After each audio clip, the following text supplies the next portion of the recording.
was this one. It doesn't say who it's from, it just says deleted. But yeah, let's hop right into the story. About 2 years ago, I was driving home from a family reunion pretty late at night, and the drive was about 2 hours. I didn't stay the night because I had to be back for work the following day. Most of the drive was on roads with dense bushes and trees on the other side. The real creepy ones you see a lot in movies. Anyway, I had been driving about 45 minutes. I was starting to get really tired. You know how sometimes you just suddenly become really tired out of nowhere? Well, yeah, that happened to me. I knew I wasn't going to last, but I didn't come across any place that I felt I could park and safely sleep. Anyway, after it became clear to me that I wasn't going to find a place to pull up and my tiredness wasn't going away, I did something very questionable. I pulled over to the side of the road, onto the grass, behind some bushes to try and hide my car from anybody else who was going to come past. The roads were empty. I came across another car every few minutes or so. I made a mental note that the time was 11:22 and then fell asleep. Sometime later, I was awoken by a scratching sound. I looked at the clock. 11:50. The sound stopped after a few seconds. And because I was extremely tired, I didn't bother looking around and simply went back to sleep. I was later awoken by the same sound. It was now 12:40. This time, it really freaked me out because the sound didn't stop. The thought ran across my mind that it was just an animal inspecting the car. An airplane, of course. But why would it return almost an hour after it had left the previous time? I looked in my rearview mirror and just managed to catch a glimpse of something running away into the forest. Now, at the time, I thought it was the damn hooker killer. You know, the one that scratched the couple's car and then slaughtered the guy when he got out to investigate. Fuck that, I thought to myself. So I got the hell out of there. There was a bend no more than 100 yards up the road, and as I came around it, there was a fucking car parked off to the side of the road with the driver's side door opened. I slowed down just to look to see if anyone was in there. There wasn't. Then I looked in my rearview mirror. I didn't see anything. And all of a sudden, this guy comes sprinting around the corner. He starts screaming at me, shouting stuff like, hey you, get the fuck out of the car now. I noped the fuck out of there and sped off. I never saw the guy again. Moral of the story, don't fucking sleep on the side of a deserted road.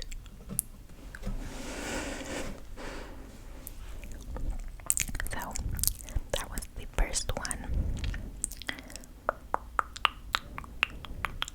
This one was kind of weird.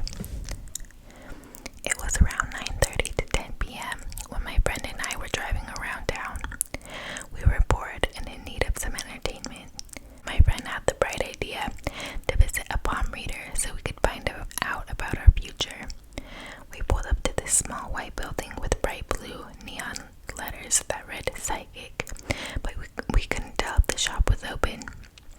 We didn't bother getting out of the car since it was dark, so we decided to go get something to eat instead. As we were about to drive off, her cell phone rings. We look at her phone and it is a number she doesn't recognize, so she answers the phone on speaker. I cannot talk. My friend, hello, person on the phone. Are you the two ladies out front trying to get your palms read? Naturally, we freak out, but think maybe someone is playing a trick on us, so we go along with the conversation. My friend, who is this person? I'm the psychic psychic who owns the shop you're parked in front of. My friend, nice try. Person, don't you see me waving at you from the window? We both snapped our heads up and locked eyes with the woman inside the shop, waving from the shop window. Needless to say, that's been the scariest thing that's ever happened to me. Imagine that happening. That'd be really weird and creepy. Who knows if these are true, but...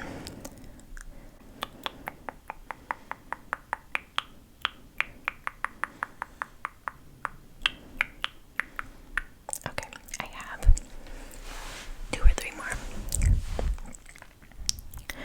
One night, when I was about 12 or 13, my parents were gone for a while, and I was just staying up really late, past midnight, on my desktop computer, waiting for them to come home. Like most people, I had been told a million times not to talk to strangers on the internet, but about half of my friends list on MSN were people I had never met before, so I was just chatting with a bunch of them. Out of nowhere, one of my online friends had told me exactly what I had been doing the past hour or two, what I was eating, drinking, playing with, when I had gotten up last, things I hadn't mentioned in chat. I instantly got a horrible feeling in the pit of my stomach. My desktop was set up in front of a big window, so as far as I knew, this person I had been talking to, that was supposed to live in a different country than me, had found my address and been watching me through the window. Turns out, he had somehow hacked into my webcam. I always left it plugged in, even though I had been warned not to when I wasn't using it, and had been frequently watching me whenever he wanted. It's been 10 years, and I still have all the cameras on my devices covered in thick duct tape. Another weird one. My computer's about to die. Let's do this one. I was home alone when I was like 9 or 10, whichever you are, in 5th grade. It was literally the second day my mother allowed me to just walk home from school rather than stay at daycare. Phone rings. Voice on the other end asks for David. I tell them sorry, wrong number. As a weird but relevant aside, we get constant wrong numbers when I was a kid, because our home phone line was 1 digit off from H&R Block. So I had developed a sort of standard cadence to wrong number calls. It almost always went H&R Block, sorry, wrong number. Oh, I'm sorry, that's okay. So I'm on the line, waiting for him to say, oh, I'm sorry. Instead, he starts yelling that he needs to speak to David. He knows David is there. I tell him I have 2 Uncle Davids, but neither are there.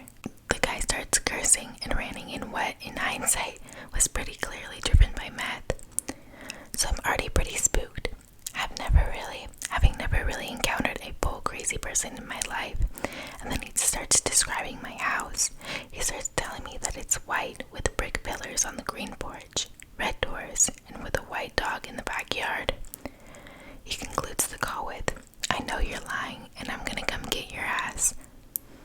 In the next 30 seconds, I rush to get a knife in the kitchen, call my mom, and look frantically out the front of my house. Then there is a banging, kicking at the door. I screamed at a bitch I didn't realize I could and ran into the bathroom, only locking door, and stayed there until my mom got home. When I heard the garage door open and my mom call out for me, I started sobbing and ran out to her, knife in hand. When I got older, hi Benji, my doggy's coming to me. When I got older, I found out from my mom that Uncle David, the guy I was looking for, was a pretty bad drug addict for years, and that's why I hardly ever saw him. He probably gave someone he owed money to a bad address number. Thanks, Uncle David. So, my computer's about to die, so I'm going to end this video here. If you guys like this, let me know, and I will